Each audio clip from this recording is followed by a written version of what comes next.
Hello and welcome to another scene set in Odessa Dark Crusade Season 2.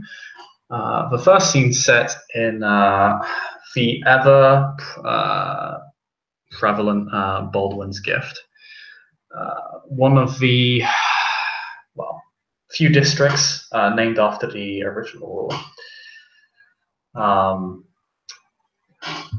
And one of the few districts that actually has any real Frankish majority left to it, ever since the last war that caused the city to end up changing hands, and the current domain of the Ventru, with several large estates to represent their power here, as well as their connections to the affluent nobles' quarter. Gerard has been invited to an estate that is known to be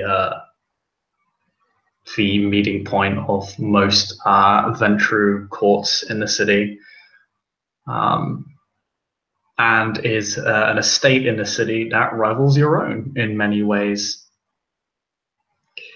Perhaps it just has a few more servants. There is a very large retinue guarding it, like your own, but even larger. It's absolutely colossal. It's basically a small mercenary army at this point.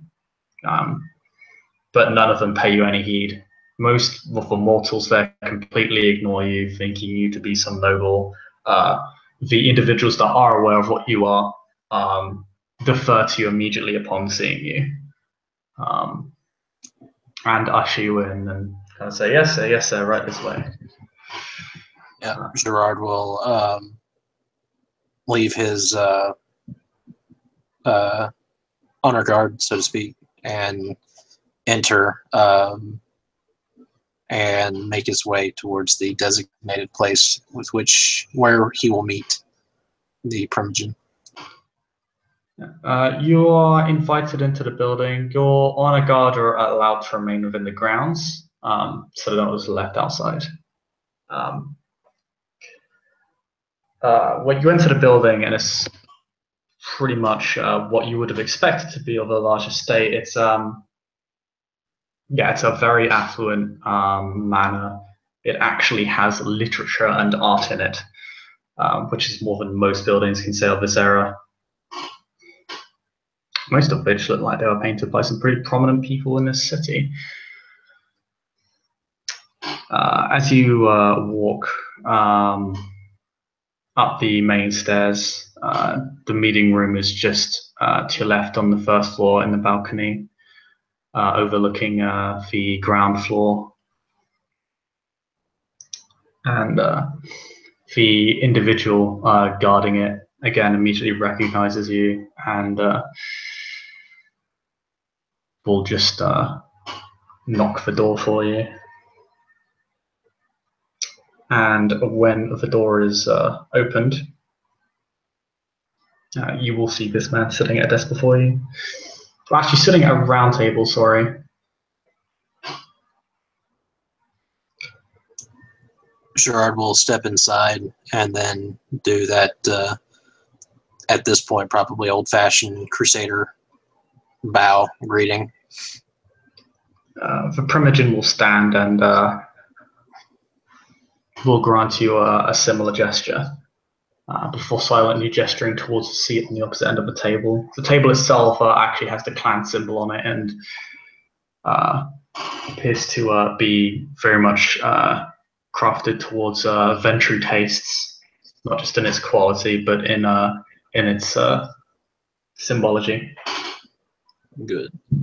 Gerard will take the indicated seat. The chair is effectively a wooden throne.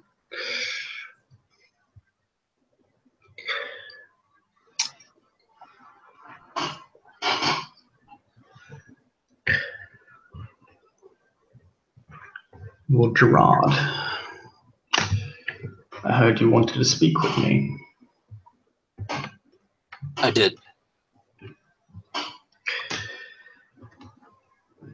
I must say, congratulations are in order. You did a good job a few nights ago. I do apologize for delegating it to one of your position. Unfortunately, we were short-staffed at the time. It's no problem if you have an affinity for snakes, of which I confess I do not. It was a miserable experience.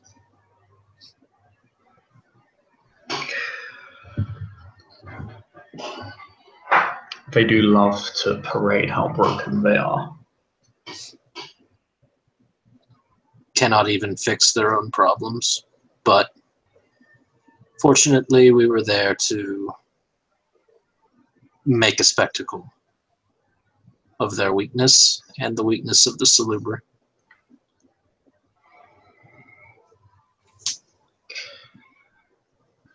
As we are always obligated to do.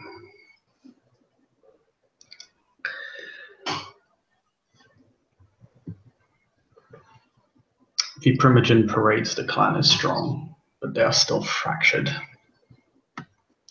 Not just by the Tremere, but by their own internal disputes. I am surprised that the prince has taken notice of such a squabble with such a low clan. There are still some old sympathies for the Salubri. Misplaced, considering how they've long since abandoned their duty to canine society. Although that Primogen is, to his credit, remarkably adept at militant matters.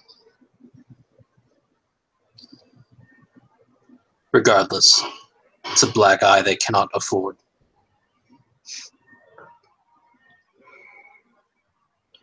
Their allies can carry them, but they themselves. I do find the action strange.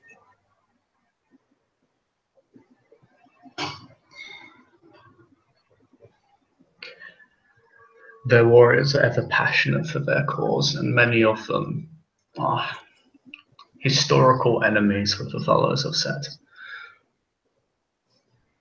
They consider their own laws above that of the rest of society at large. It's their weakness, something easily exploited. And they were crushed accordingly. The Assamites and the Zizmisi are the greater threat. The Zizmisi wish for the treaty to slowly dissolve of its own accord, and then take us to the fields of battle, which I would gladly accept, although they are using the Assamites to try and borrow some of their own influence into the city. The Assamites perhaps are the most dangerous foe here. We are not far from Alamut.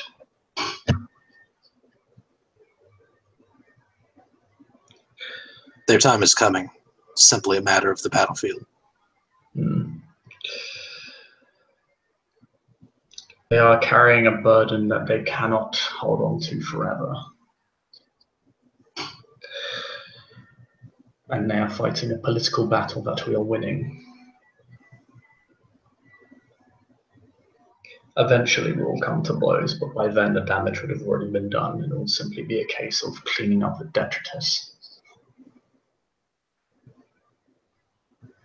It seems as though you've figured all of this out.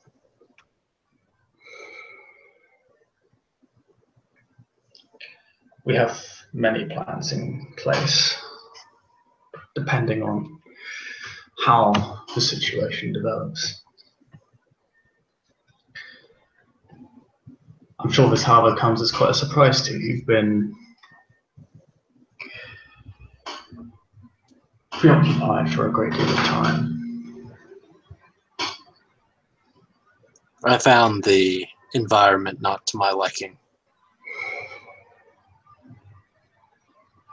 I awaken to a similar taste in my mouth. There is work yet to be done.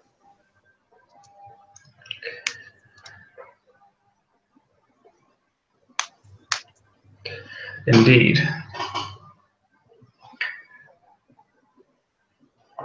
While I'm not one for handouts, or many of our clan are not, it is my responsibility to reward those who do good work for our clan. Tell me, are you familiar with the woman Andrea Ardelian? I can't say that I am. She is an ancestor of the city and my grandchild.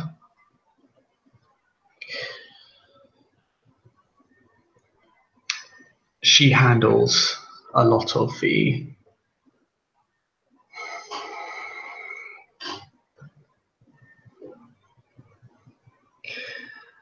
more mundane political endeavors our clan deals in.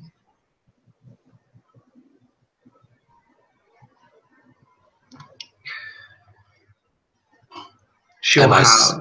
Am I so predictable? We're all venturing. You would not see me without a purpose. And given the timing. He just smirks and then gives one of those "you got me" sort of closed-eyed shrugs.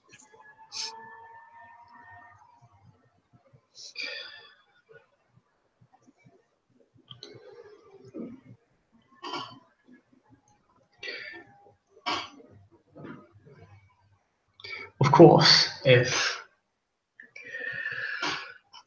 a taste of the upper crust of medieval society is not to your liking, I'm sure we can arrange for something else. I have concerns. Some individuals I have been taking a particular interest in that show promise beyond their current station.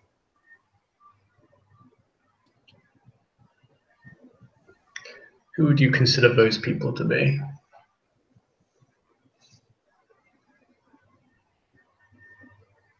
Helpful to the cause, if nothing else.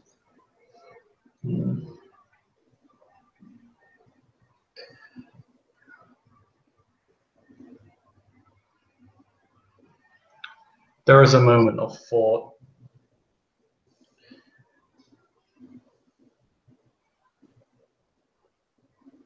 Mortals I have taken special care to impart experience to.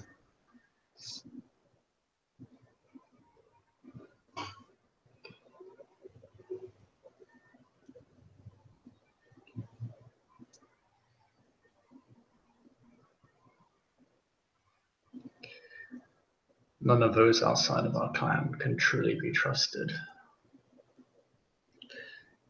But I'm sure that you'll make fine allies out of them. Oh, they are mine. Ah. All the better then. Quite.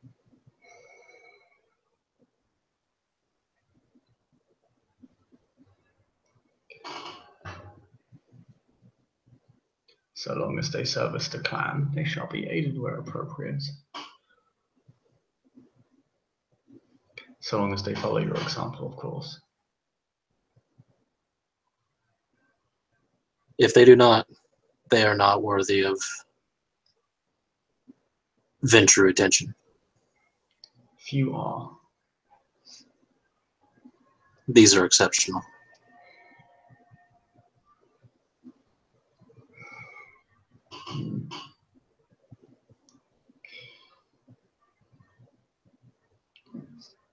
As you're aware, however, things have changed upon your reawakening. Certain factions have arisen. While the Sombra seeded this city to the Cappadocians, you'll find that their eyes and ears are everywhere. But perhaps a more persistent thorn in our side than the Salubri are. Current Seneschal is Ulrich's grandsire.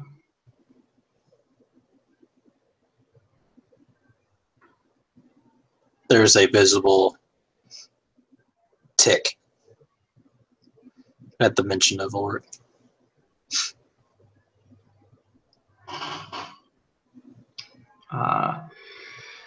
The Primogen doesn't seem, I should mention his name's Herman, but everyone just called him Primogen because venture. He doesn't really seem to, either he doesn't care or he doesn't seem to notice. He doesn't really react to it. He just maintains his straight face. I think you'll find that Andrea will have much to discuss with you on that matter. She's currently involved in a friendly contest between them. I seek any opportunity to embarrass the would-be lords, the so-called true heirs. I see the true heirs are the Tismisi, Gangra, Asmites, and Salubri. La Sombra Are they not? Yeah, La Sombra part of the there. Triumvirate. They're part of the three ruling clans. That one. Yeah, that model them. They're called the Adescent Triumvirate because they model themselves after the ruling three clans of the Dream. That's kind of not huge for that. But yeah, you say that one. Yep.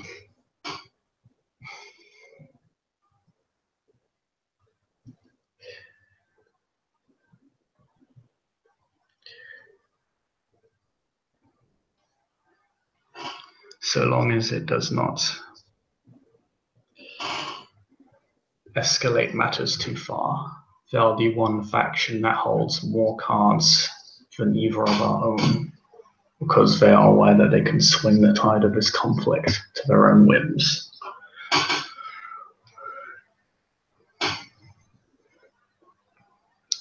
But I welcome any opportunity to cap their own power. There's a great deal of political territory in which to keep an eye on. Sometimes things can slip through the cracks. This is true.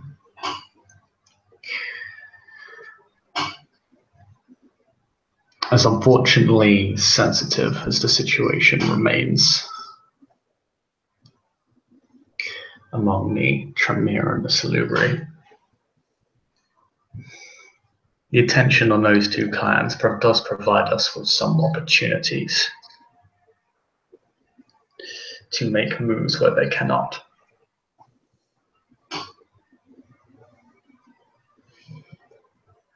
I will correspond with Andrea and see where things lead. You have my word. I will not embarrass the clan in this fragile moment.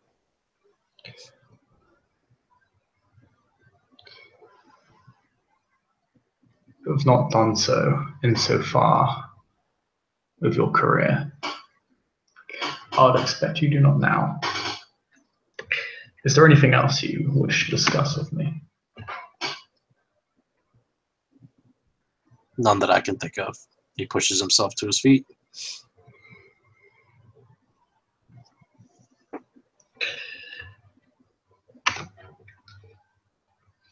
then you may be excused. I will be in touch with developments that may concern you or your brood.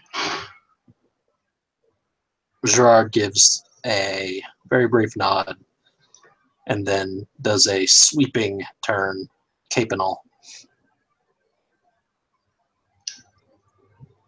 and heads out.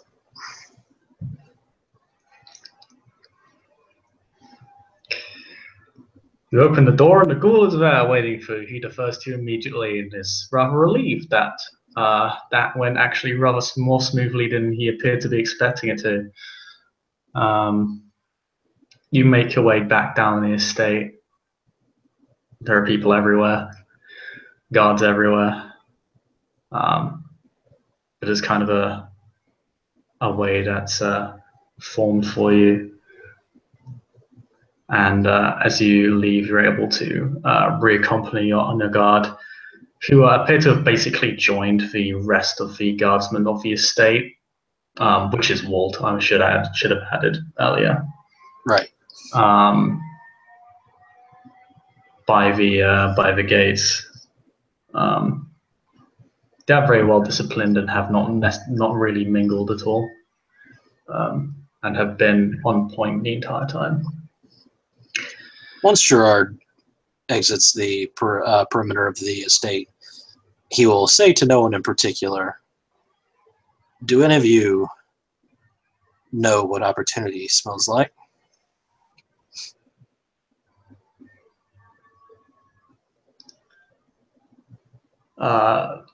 They collectively, the people in there are several guards in front of you, and they all kind of collectively turn towards you.